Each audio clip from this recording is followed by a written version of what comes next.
dans cette appellation dans laquelle on cherche l'un et l'autre à la fois de rassembler mais de se distinguer un tout petit peu.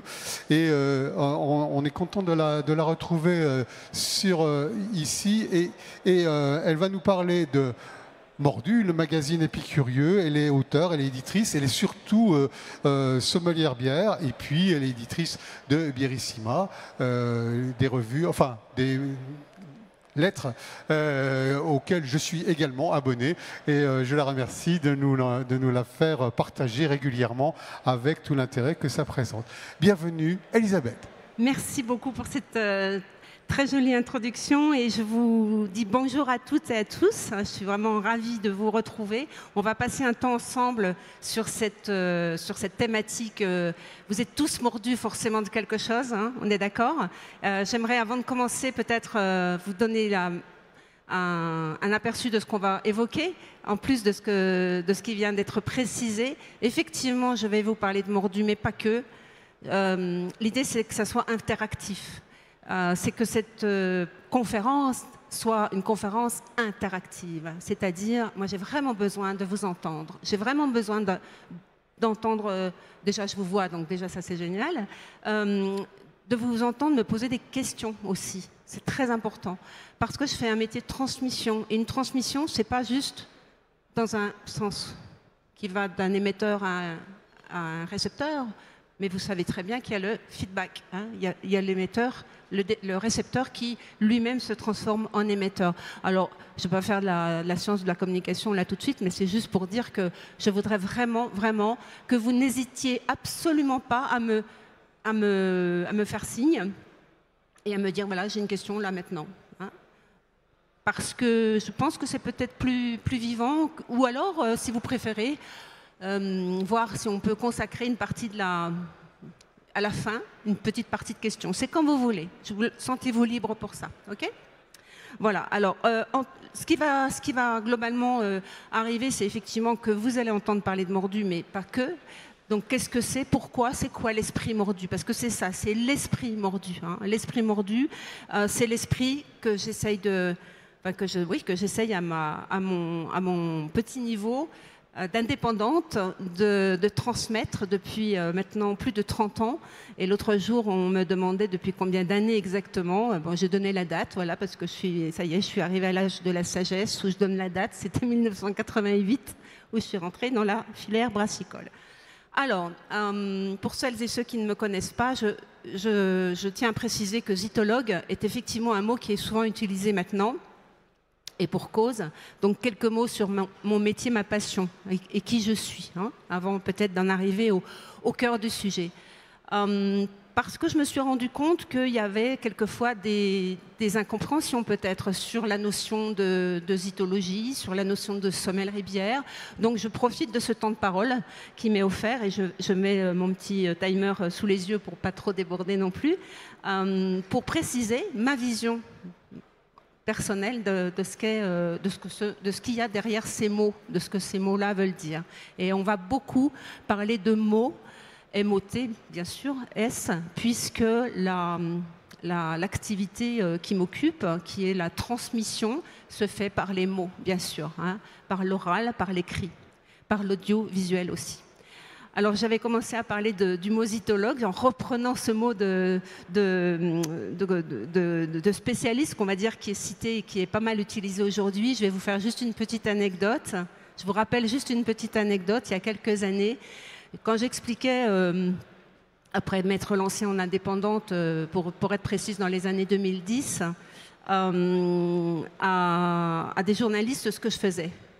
Je mettais beaucoup de temps à expliquer, finalement. Et je me suis dit, mais ce qui manque, c'est un mot à ce métier. Et le mot biérologue existait, et bien sûr, le biérologue par-dessus tous les autres, c'est Ronnie Coulter, pour moi, qui a été un monsieur qui a été vraiment un modèle. Et je ne voulais pas utiliser ce mot biérologue. Pour moi, Ronnie Coulter était vraiment le biérologue. Puis il y en a un autre au Québec aussi. Donc je ne voulais pas utiliser ce mot-là, déjà pour cette raison-là. Et puis la deuxième raison, c'est que je trouve que ce mot n'est pas forcément parlant pour moi. Voilà, tout simplement, au niveau oreille. et résonnent pas forcément comme j'aime. Donc j'ai choisi à ce moment-là, il y a quelques années de cela maintenant, le mot zytologue. Je vous raconte cette anecdote parce que je me suis fait traiter de tous les noms par toutes les personnes de la filière. Mais qu'est-ce que c'est que ce mot, etc. Bon, j'arrête là parce qu'aujourd'hui, bien sûr, il y a énormément de zytologues et pour cause, puisque entre autres, j'ai participé à la création de la première formation de zytologie, et puis j'en anime et j'en crée d'autres à l'heure actuelle aujourd'hui. Donc ce qui fait qu'il y a quand même beaucoup d'interventions. À titre personnel, j'interviens pour que vous le sachiez, pour si ça vous intéresse, à l'Université du vin de Suse-la-Rousse, qui intervient aussi à Lyon, à Paris, à Bordeaux, et en dehors de Suse-la-Rousse. J'interviens aussi à l'ENILBio, à Poligny. J'interviens aussi à l'Université diplôme universitaire d'opérateur de brasserie à La Rochelle, sur donc des structures qui sont des structures qui intègrent des cursus liés à la technique brassicole. Et dans ces cursus-là, il y a toujours une dimension liée à la connaissance du produit, au sens du produit que l'on consomme, donc que l'on déguste. Voilà. À titre personnel aussi, donc en tant que zytologue toujours, et je reviendrai après sur maintenant pourquoi j'emploie le mot sommelière bière, tout simplement parce que oui, je forme aussi à la sommellerie bière. Au-delà de la zytologie, le cœur, c'est quand même la sommellerie bière. Il n'y a pas que ça, mais c'est quand même le cœur de mon activité. Et j'interviens donc dans différentes structures là aussi, mais à titre privé, sur demande, pour les brasseurs, les brasseuses, pour tous les acteurs de la filière brassicole qui souhaitent en savoir plus, se perfectionner et puis savoir un peu où ils en sont. C'est aussi ça, c'est finalement, on sait beaucoup de choses, on sait quoi, on se situe où par rapport à ce paysage qui est tellement, tellement changeant. Ce marché qui est d'une évolution dingue. On entend ici et là des choses soit positives, soit extrêmement négatives. On ne sait plus trop quoi penser et où se situer. En tout cas, en ce qui me concerne, dans les accompagnements que je propose en tant que zytologue, formatrice en zytologie et donc sommelière bière, je propose des accompagnements personnalisés. Donc selon les besoins, voilà, c'était la petite introduction sur mon activité de formatrice en tant que biérissima, et qui est une activité que je pratique depuis maintenant plusieurs décennies. Donc l'expérience pédagogique, elle est là, vous imaginez, mais il y a aussi cette notion de recul qui est très important et qui fait que l'accompagnement que je propose sur les différentes problématiques. Alors si ça vous intéresse, si vous avez des questions sur les problématiques sur lesquelles j'interviens, il n'y a aucun problème, je peux vous en parler. Mais j'interviens, comme je vous le dis, à tous les niveaux des acteurs du maillon de la filière. Donc que ça soit en amont auprès des producteurs, que ça soit en aval auprès des détaillants, des distributeurs, des revendeurs, des grossistes et des distributeurs. Et bien sûr, des restaurateurs. Voilà. Donc ça, c'était un petit peu pour vous soit redire, soit en tout cas préciser plutôt qui je suis et ce que je fais au quotidien. Alors en ce qui concerne cette conférence, je vous ai parlé d'interaction. Bon, pas de main levée pour l'instant. On garde les questions pour la fin. Donc si j'ai bien compris, vous avez préféré cette formule-là, ce qui est une bonne formule aussi. La dimension de cette conférence, elle est liée au mot, comme je disais, et le mot mordu. Alors, le mot mordu que vous avez sous les yeux, il a cette connotation de, vous savez, de quelque chose d'irrésistible. Hein. On emploie le terme mordu pour dire on est passionné, on est fan. Vous connaissez tous cette expression. La question, c'est pourquoi j'ai changé. Bière Aimée, donc le magazine qui existait jusqu'ici, Bière Aimée. Donc un petit retour en arrière aussi sur ce que c'est que Bière Aimée, parce que la question qu'on me pose, c'est mais finalement, pourquoi tu as changé de nom? Pourquoi ça s'appelle plus Bière Aimée? Qu'est-ce qu'il y a de nouveau, hein? Donc on va parler de cela. Et puis ensuite, on va parler également du livre que je viens de sortir, qui vient de sortir. C'est mon 12e livre.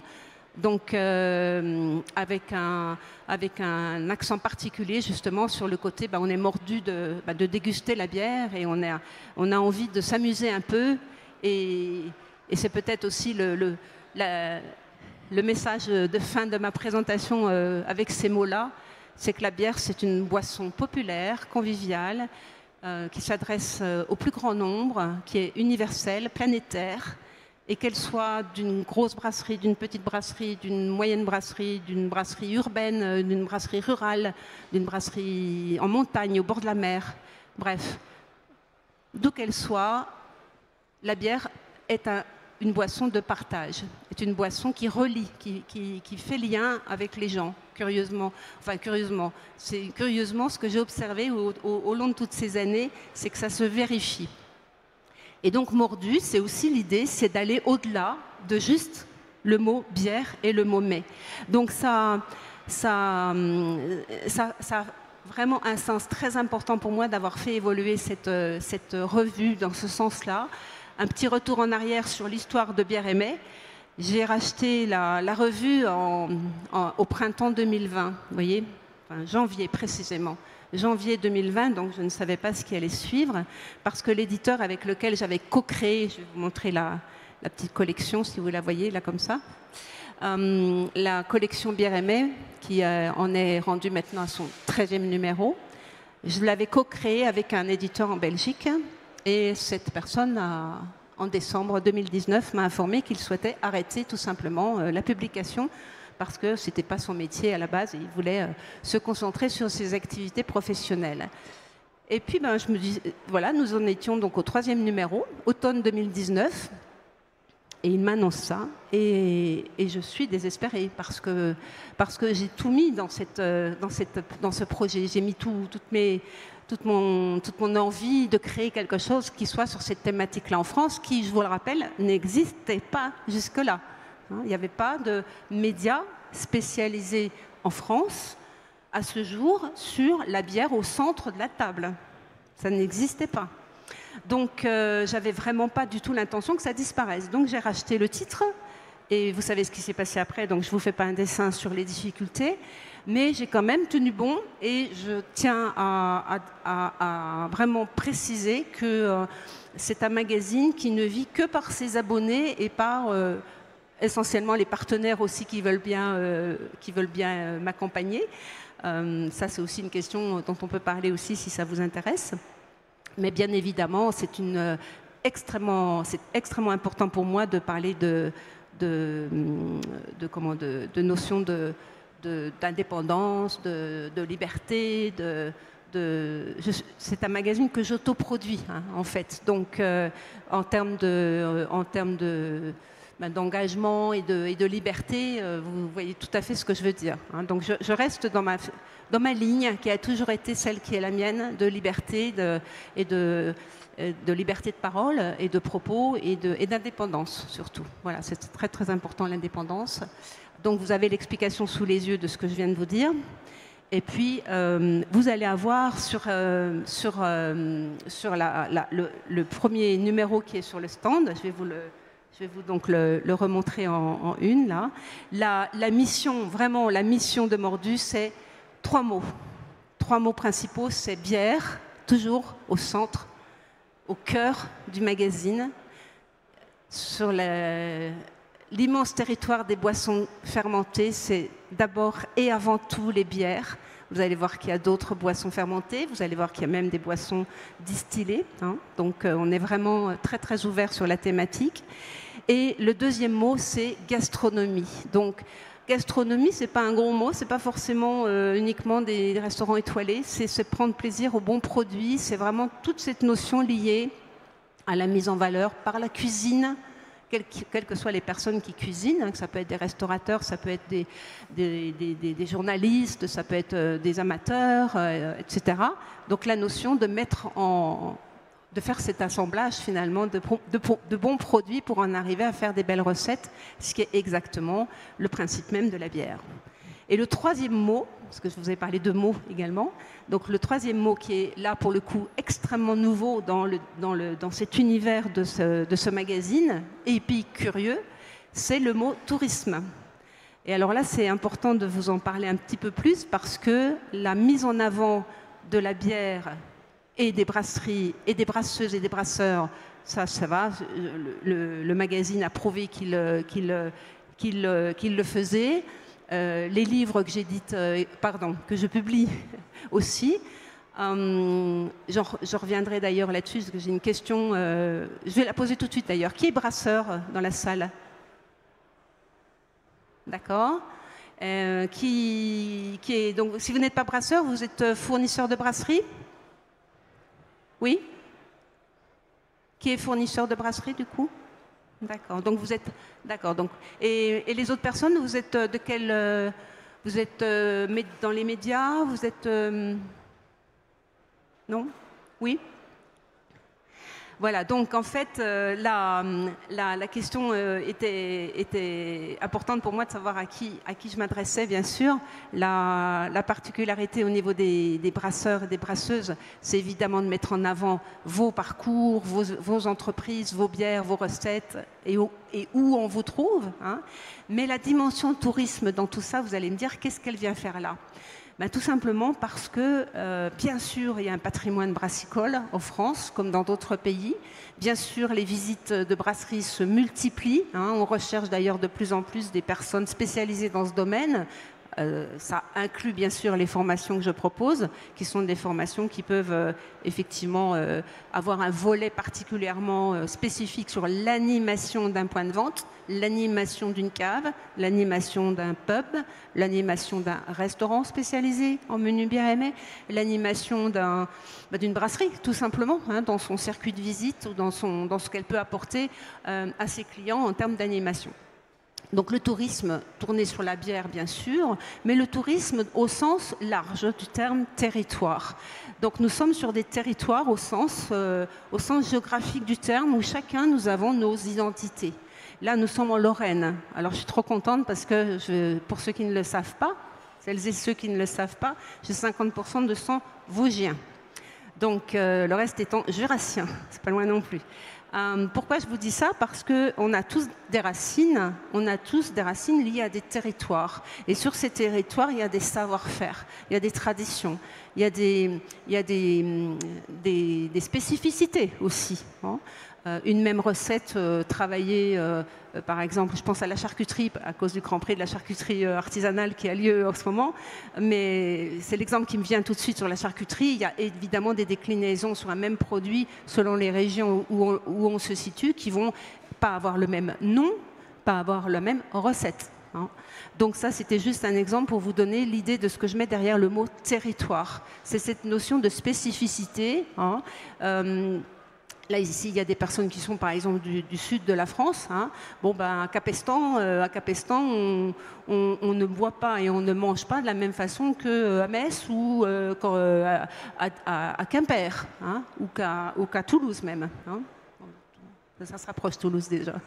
Bref, vous avez compris le principe. L'idée, c'est de mettre en avant, au travers de vos bières, je dis bien, et au travers des bières toujours, la diversité des territoires, donc dans leur spécificité, avec les artisans, avec les restaurateurs, avec les producteurs locaux, avec tout ce qui fait lien donc, entre les bières et vos territoires. Alors, vous avez l'habitude, bien sûr, de faire cela déjà dans la construction de vos recettes. Par exemple, si vous utilisez des ingrédients spécifiques à vos territoires, ce qui peut être le cas, bien sûr. Hein. Je pense à la brasserie L'Opercule, là, tout de suite, là, avec son nom. Bah, lui, en plus, il est apiculteur à la base, donc forcément. Mais les exemples que j'ai me viennent spontanément, hein, donc c'est pas préparé, donc ne soyez pas étonnés si ce sont des exemples qui sont pas forcément je sais pas comment dire, globaux. Enfin voilà, je peux pas citer énormément de monde, mais ça me vient à l'esprit. Quand on a une spécificité au niveau du terroir, je pense à la gentiane en Auvergne par exemple, hein, ou même en Franche-Comté, mais c'est souvent en Auvergne, ben, on va trouver beaucoup plus de bière à la gentiane en Auvergne que dans d'autres régions. Hein.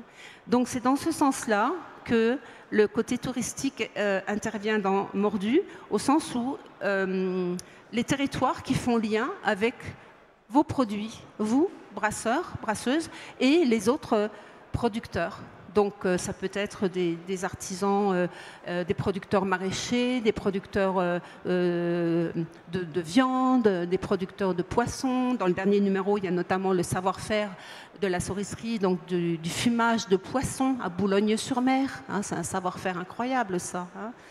Je vais vous passer quand même l'exemple du fumage de la saucisse de Morteau, parce que là, je pense que j'ai dû vous donner l'exemple 10 000 fois, donc je ne reviens pas dessus. Voilà, tout ce qui va faire sens avec les savoir-faire des artisans, des producteurs locaux, en lien avec vos bières. Et vos bières, et je dis vos bières parce que vous êtes une majorité de brasseurs finalement dans la salle, les bières sont aussi la vitrine de territoire, hein, de par leur nom, de par leurs recettes et de par aussi leur collaboration. Vous faites de plus en plus maintenant, au-delà des collaborations entre brasseuses et brasseurs, qui ont toujours le vent en poupe, bien sûr, hein, au-delà de ces collaborations-là, on voit émerger de plus en plus des collaborations entre brasseries et artisans. Artisans, donc, exemple, des torréfacteurs, des chocolatiers, là je parlais de miel, hein, voilà, donc avec des artisans locaux qui sont souvent des voisins de la brasserie.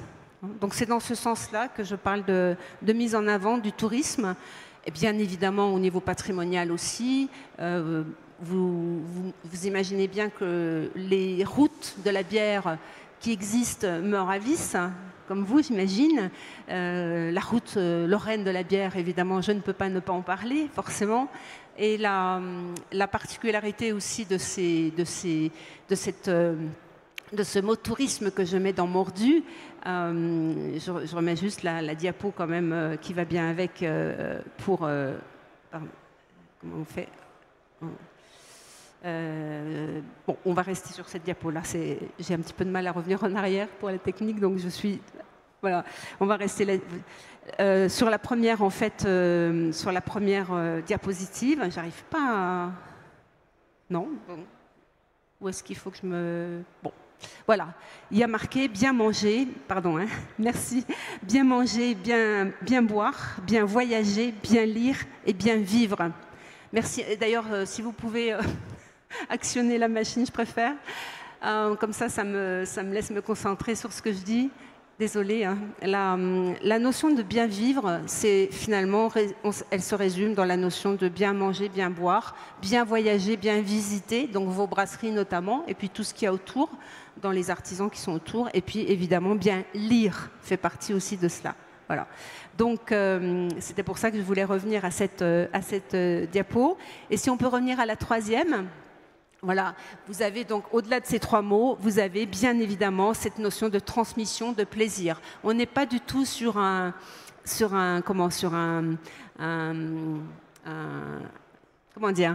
champ élitiste. Vous voyez, c'est ça que je voulais dire tout à l'heure, quand je reparlais de cette notion de boisson populaire, boisson accessible, du champ à la table. On peut avoir des produits très simples, on peut avoir des produits qui sont faciles d'accès, qui sont extrêmement simples, même d'aspect, hein, et en goût, et qui peuvent être absolument fantastiques à cuisiner. Donc la particularité... D'accord. La particularité effectivement de Mordu, pour celles et ceux qui ne l'ont pas encore découvert, c'est bien ça. C'est vraiment, vous allez voir, du champ à la table, donc pour le plaisir, bien sûr, d'essence. Hein. Alors, je veux bien, du coup.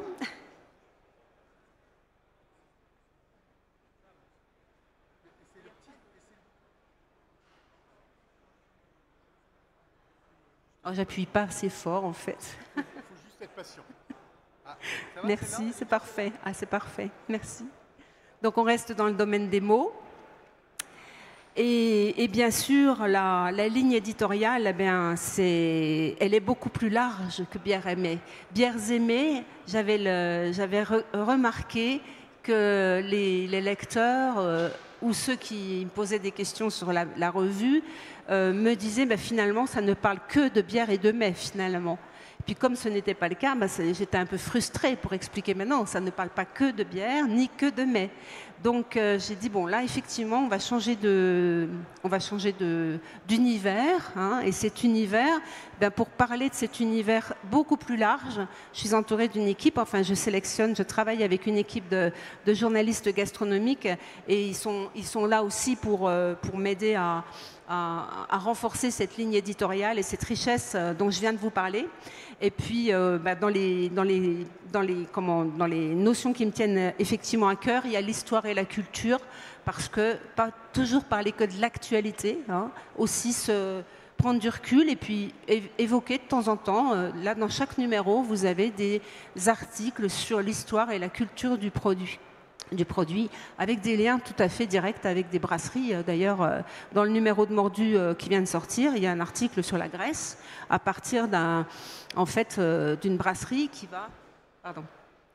qui va évoquer l'archéologie, bien sûr, dont les bières sont inspirées par l'archéologie de l'endroit où il se situe, sur l'île de Santorin.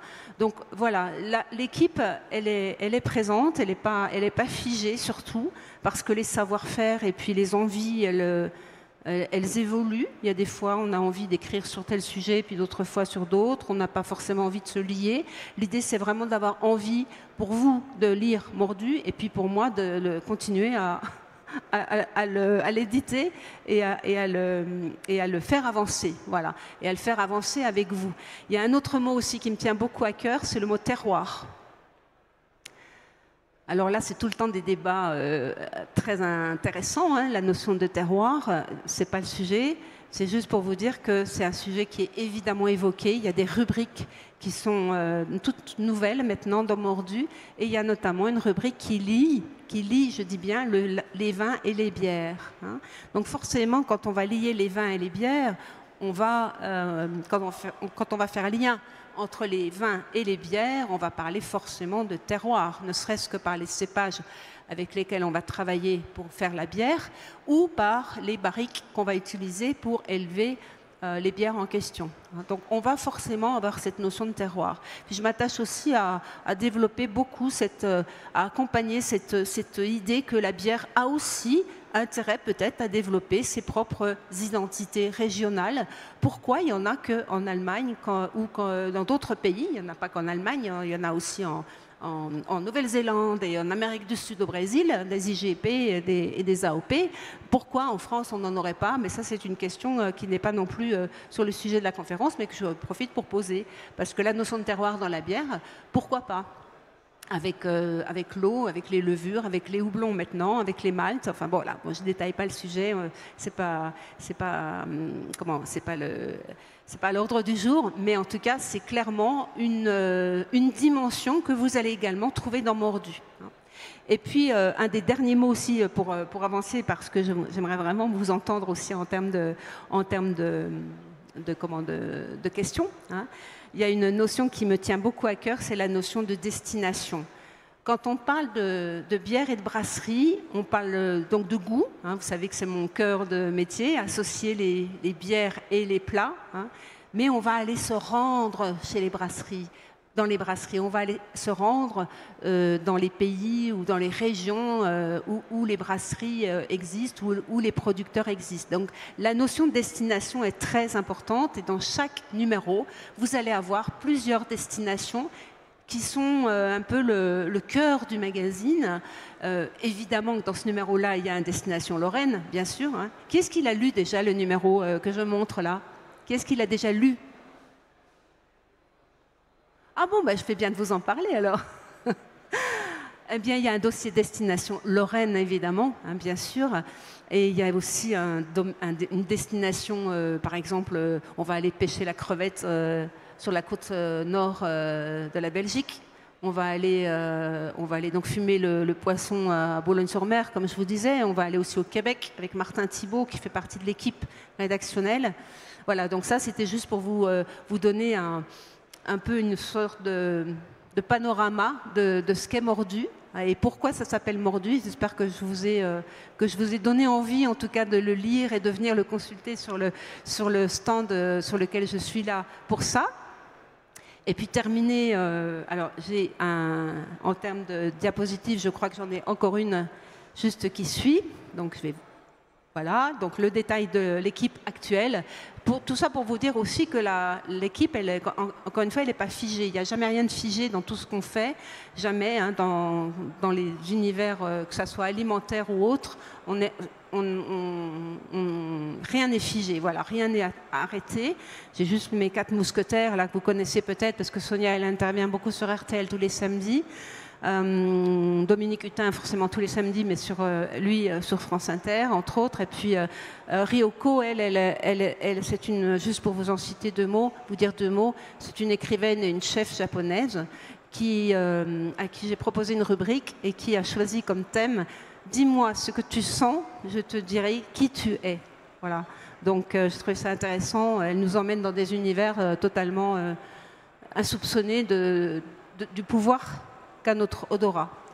Et puis, donc d'autres exemples également de contributeurs. Je vous ai montré l'article tout à l'heure d'Elodie Caserta et de Grégory Giacalone, qui sont à Marseille, et elle est archéologue, comme c'est marqué, hein, elle est archéologue, anthropologue funéraire, spécialisée aussi dans la bière. Et Greg, lui, c'est un expert, un professionnel de la bière, puisqu'il a un établissement à Marseille.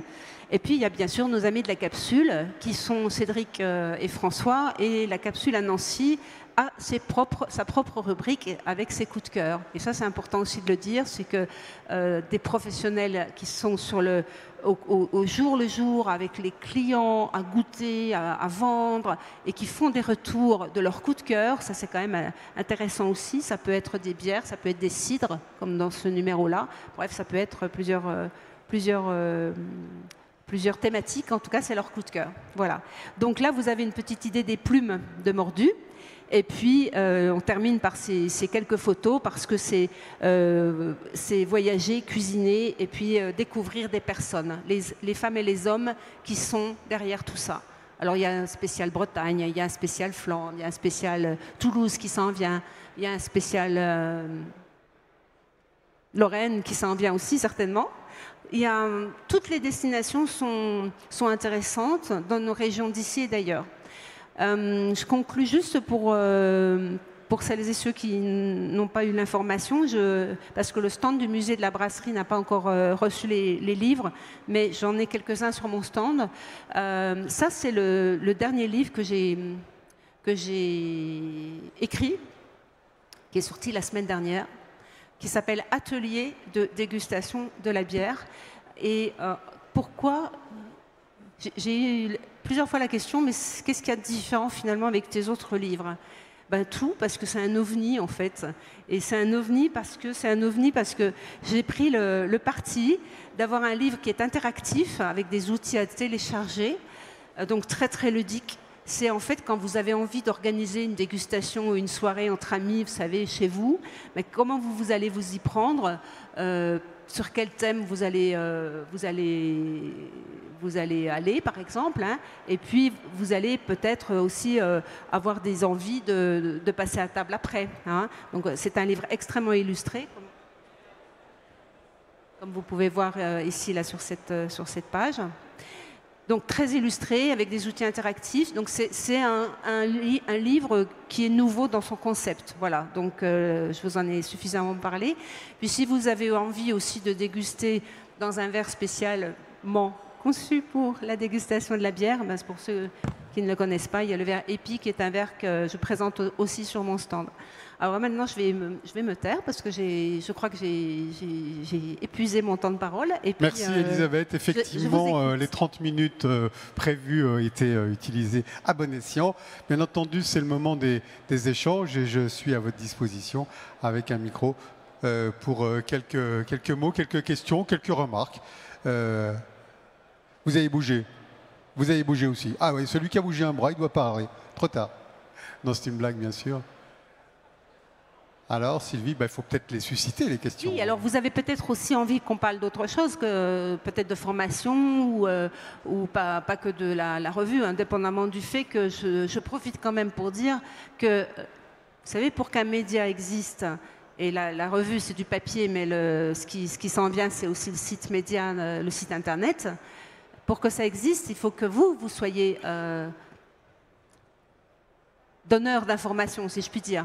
Hein. Donc c'est un peu un appel que je vous lance, à tous les acteurs de la filière brassicole pour utiliser ces médias qui sont à vos dispositions. Une question? Oui, ça y est. Ah, il faut la première, bien sûr. Oui. Allô? Oui, j'avais une question. J'ai pas bien saisi la différence entre la zytologie et la sommellerie bière, du coup. Excellente question. Merci. Alors, zytos, en grec, ça veut dire l'orge. J'explique juste pourquoi j'avais choisi ce mot, parce que j'aime beaucoup l'ancrage étymologique dans l'Antiquité. Et de l'orge, le mot zytome avait donné un des noms de la boisson qui ressemblait à la bière en Égypte ancienne. Et la zytologie, donc j'avais utilisé ce mot-là parce qu'en Belgique, on utilise ce mot-là depuis longtemps déjà. Hein. C'est quelque chose qui est utilisé depuis longtemps. Donc la zytologie, c'est contrairement à ce qu'on peut lire ou entendre souvent, c'est pas l'équivalent de l'œnologie, pas du tout. Pour plein de raisons, mais je vais en donner une principale. L'œnologie, c'est quoi? C'est en fait le métier, qui est un diplôme d'État hein, d'ailleurs, hein, qui consiste à vinifier, à produire du vin, à s'occuper de la vigne. Hein. On est sur un domaine et on travaille de la vigne à la vinification, donc sur toute la chaîne, on va dire, de fabrication du vin. Et c'est aussi un peu le médecin du vin, c'est l'œnologue qu'on va appeler pour résoudre tel et tel problème. Et à côté de ça, dans le monde du vin, si on fait le parallèle donc encore dans le monde du vin, on a ce qu'on appelle le sommelier, qui est un spécialiste normalement des boissons. Mais comme j'interviens énormément avec des sommeliers, je sais ô combien ils sont déçus du peu de place consacrée à la bière dans les formations de sommellerie. Donc généralement, un sommelier en France, en tout cas, est plutôt spécialisé en vin. Mais on sait tous que la sommellerie, c'est l'association d'une boisson avec les mets à table. Donc la différence entre un zytologue et un sommelier bière, c'est que le zytologue, à mon sens, hein, et c'est vraiment à mon sens, hein, parce que vous allez poser la question peut-être à d'autres zytologues, ils vous diront peut-être autre chose, c'est quelqu'un qui est aussi bien connaisseur et avec un savoir-faire et des connaissances, pour ne pas dire d'expertise, mais en tout cas un savoir-faire en ce qui concerne la technique de fabrication, donc de l'amont, de la fabrication de la bière, de l'élaboration de la bière, depuis les matières premières jusqu'à la mise en bouteille, et associé à la sommellerie. Donc la zytologie, c'est un peu comment dirais-je, l'association d'un œnologue avec un sommelier, en fait. Alors que sommelière bière ou sommelier bière, ça va s'occuper essentiellement d'associer les plats avec les bières. Alors, en ce qui me concerne, je considère qu'à ce jour, les zytologues n'ont pas la compétence d'un œnologue.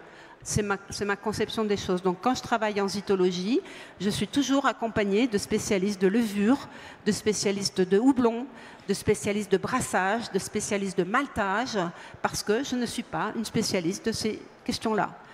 Voilà, tout simplement. Donc, mes cours de zytologie sont toujours associés en duo. On est en duo sur des problématiques de fermentation, des problématiques d'élevage, des problématiques de matières premières, etc. Est-ce que j'ai répondu à la question? Je pense que ça a été assez clair. Une deuxième question? Je vois l'heure qui tourne, hein, de toute façon. Je sais que les estomacs commencent à crier famine. Et c'est sans doute un des moments. On a encore quelques minutes. 5 minutes. Aussi, une question ici. Vous en prie. Alors déjà, bonjour. Bonjour. Alors j'avais une question parce que j'ai vu en fait dans Mordu, vous faites un peu le tour de plein de régions dans la France et je voulais savoir quelle a été la destination pour vous qui vous a le plus marqué au niveau des brasseries déjà et surtout au niveau des plats auxquels vous avez associé aussi les bières. Voilà. Waouh! On va dans le précis, là. Hein. On va dans le précis. Il y a une pression incroyable aussi, hein, parce que c'est extrêmement difficile de répondre à cette question. Le choix des destinations, c'est souvent lié à mes propres pérégrinations. Hein. J'étais notamment, je bouge beaucoup en fait. Je ne vais pas vous dire où j'étais avant-hier et avant-hier et avant-hier. C'est pas l'intérêt, c'est je bouge beaucoup. Donc déjà au fil de mes pérégrinations et de mes balades professionnelles, on va dire ça comme ça, parce que je forme partout en France et à l'étranger, bien évidemment, je rencontre ou des brasseries, ou des artisans, ou des restaurateurs, etc. Donc ça, déjà, c'est la source de mes propres inspirations. Ensuite, c'est l'équipe rédactionnelle que je vous ai présentée qui me fait des propositions, bien sûr, par rapport à leur, notamment, préoccupation de saison. Hein. Pour répondre à votre question précisément sur la région qui m'a le plus marquée, et le plat, c'est ça, les plats. Mais c'est juste impossible de répondre à cette question à 12h41 le 21 octobre. Pourquoi? Parce que d'abord j'ai très faim, là, alors, donc c'est pas la meilleure. Mais non, je plaisante. C'est, comment dire, c'est un moment de l'instant, en fait. C'est une. Alors vous allez me dire, c'est une non-réponse. Et puis non, c'est pas une non-réponse. À partir du moment où on prend du plaisir à être là où on est avec les gens avec qui on est, tout de suite, c'est au moment où on parle et au moment où on le vit, c'est là où ça a les préférences. Vous voyez. Du coup, qu'est-ce que je pourrais vous donner comme... je vais vous donner une préférence personnelle à ce moment-là, du coup, pour pas faire de jaloux. Hein. Donc, ma préférence personnelle, dans ce numéro-là, et j'espère vraiment vous avoir donné envie de vous abonner et de venir, en tout cas, me rencontrer pour qu'on en parle. Dans ce numéro-là, il y a un article qui s'appelle, et ça va répondre à votre question, « On est un peu fou quand on est franc-comtois ». Voilà. Alors, je vous ai dit que j'avais une part de sang vosgien, racine. un petit peu enfin, pas un petit peu, 50% de racines vosgiennes, mais je suis née à Montbéliard, donc je suis franc-comtoise. Et c'est vrai qu'on est un peu fou quand on est franc-comtois, donc forcément, je vais vous parler de bière et de comté et de saucisses fumées, quoi, voilà. Mais parce que je suis très, très, très, comment dirais-je, attachée à mes racines, et je pense que tous, nous le sommes. Et ce n'est pas un hasard si, quand je parle du métier de charcutier traiteur dans ce numéro, je parle du pâté lorrain, forcément. J'ai un amour immodéré pour le pâté lorrain. Mais fou, quoi. Voilà. Donc, et j'ai eu de la chance de rencontrer différents artisans charcutiers traiteurs qui me racontent comment leur vision du pâté lorrain, parce que le pâté lorrain, on ne le trouve pas qu'en Lorraine hein, aussi, hein, bien sûr. Alors je ne sais pas, du coup, est-ce que j'ai répondu à votre question? Oui, voilà. Sans doute. Merci en tout cas de l'avoir posée, hein, voilà. C'est une très bonne question. Alors, merci, et puis on sent vraiment que l'heure de la fin...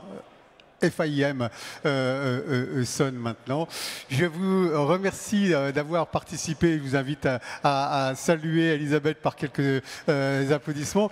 Vous pourrez bien entendu la retrouver tout à l'heure. Elle va boire une bière avec nous, mais sur son stand pour parler de Mordu, hein, le magazine Épicurieux. Pensez à aller l'interroger ou l'interpeller et pourquoi pas vous abonner. Merci encore et on se donne rendez-vous à tout à l'heure. On se donne rendez-vous à 14h hein, avec Patrick Boivin qui est de l'Institut français de boissons et de materie qui nous parlera de giclage, dont un sujet qu'on n'a pas encore abordé au cours de cette partie. Je vous retrouve tout à l'heure. Bon appétit à tous auprès du musée de la brasserie ou des fast-foods qui sont autour de nous. Merci encore à Elisabeth et à très bientôt. Un grand merci de m'avoir accueilli, en tout cas de m'avoir offert ce temps de parole. Merci.